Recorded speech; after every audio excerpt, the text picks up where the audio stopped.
Hey guys, how's it going? So I'm here for my first video in the Troy Along that Steve Donahue is posting, where we all read the Iliad together. Um, it's a bit late, obviously, just because I haven't had a chance to film yet this week. But anyway, I have my copy of the Robert Fitzgerald translation. Um, this is actually my second time reading the Iliad. I read it last year, all the way through for the first time, and that year I read an ebook. I read an ebook prose translation. It was the Penguin Classics translation, and I'm not sure who did that one. But I've heard really good things about Robert Fitzgerald's translation, and I'm really liking his translation so far. But anyway, this is my second time reading the Iliad, and so I just wanted to do a quick video and just give my impressions of the first 6 books, was our assigned reading for the first week.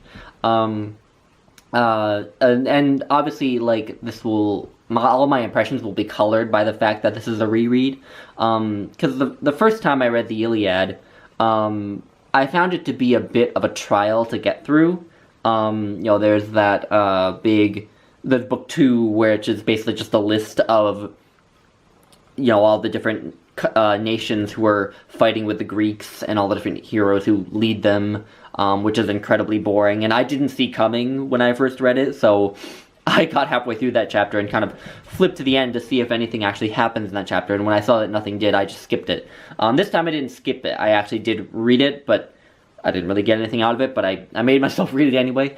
I also, the first time I read it, found the long descriptions of battles with, so-and-so killed so-and-so, so-and-so fought so-and-so, etc., that go on for a while in this epic. I found those kind of tedious. But there were always such huge payoffs in the Iliad, I think, because there really are so many amazing, moving and profound moments, I think, in the Iliad, so it all kind of paid off in the end, and I ended up really liking the Iliad. But it was a trial to get through. So anyway, on this second read, it's going much easier. I think part of that is that I think Robert Fitzgerald's translation is much better than the translation I was reading. I like the verse translation more than the prose translation I was reading. Also I just kind of know Homer's deal more now. I've read more about Greek mythology and the sort of wider story of the Trojan War, which, as Steve said in his first video, it's kind of important to read when reading the Iliad. And I have more of the sort of background that ancient Greeks might have had when they read this epic. Obviously, not to the extent that an actual ancient Greek would, but like I've read more about Greek and Roman mythology and stuff like this, and I know more of the story of the Trojan War, so it puts the epic in kind of better context this time around. And also just kind of knowing what's coming, like in terms of what Book 2 is like and the battle scenes, actually does make it easier for me. And that tends to be true for me with rereads in general. But anyway, so on to my sort of impressions of the first 6 books as they stand. First thing I noticed was that Homer brilliantly and so economically establishes a character. Within by the end of the first book, which is like 30 pages, we basically have the gist of Achilles' character, Agamemnon's character, Nestor's character, and Odysseus' character. Achilles is kind of a spoiled brat. Agamemnon is kind of an arrogant, entitled, stupid asshole. Nestor is kind of the old, wise man. Odysseus is younger, but is also pretty clever, and has a way with words, certainly. And then we meet other characters that Homer also introduces brilliantly. We see pretty quickly that Paris is a bit of a cowardly, spoiled brat too. And that his relationship with Helen is kind of weird, because Helen clearly kind of doesn't actually like Paris very much, even though ostensibly they're sort of lovers. Or I get the sense that Helen's abduction was very much an abduction, that she wasn't willing, the way that their relationship is portrayed here. But anyway, we have Hector, who's clearly very feels very strongly about Troy and defending Troy and Troy's well-being, because he keeps berating Paris for abducting Helen in the first place and causing the war.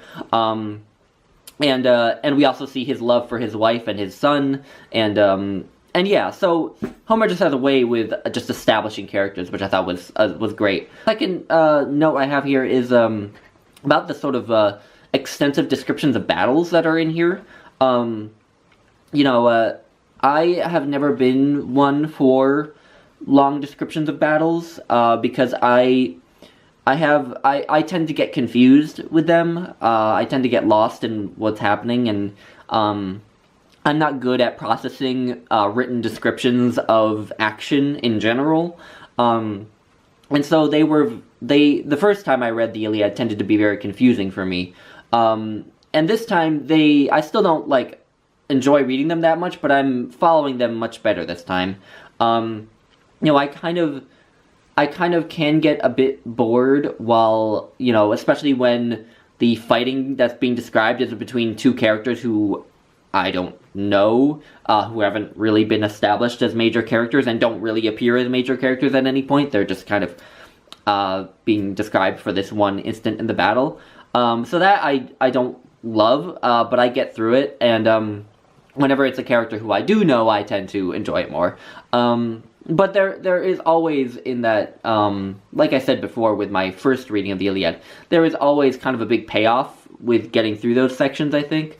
Because there are just a lot of great moments in the Iliad, and my three favorite moments in these first 6 books. The first was when Diomedes, who's one of the warriors with the Greeks, meets this man named Glaucus on the battlefield, and kind of tells Glaucus to declare himself, to say who he is and who Diomedes will be fighting.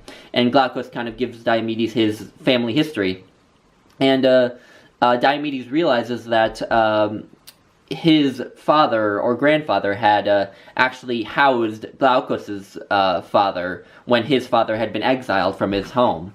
So they realize kind of that they have some family history with each other.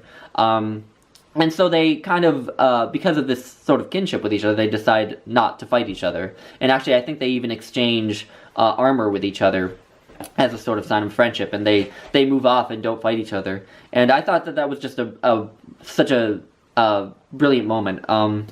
Then my favorite moment in the Iliad so far is when Hector returns to Troy, the city of Troy, when there's sort of a lull in the battle, and tries to give his son a kiss. And at first his son is afraid of him because of his big war helmet that he has on, and his son kind of squirms away, but then Hector takes off his helmet and is able to give him a kiss. And it's just a wonderful, beautiful moment, I think, a very human moment.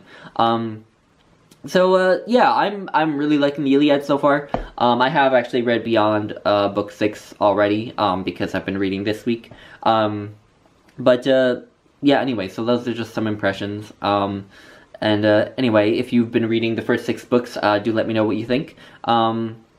And yeah, I will see you all, hopefully not so late in the week next week for the next 6 books. Alright, so anyway, bye guys!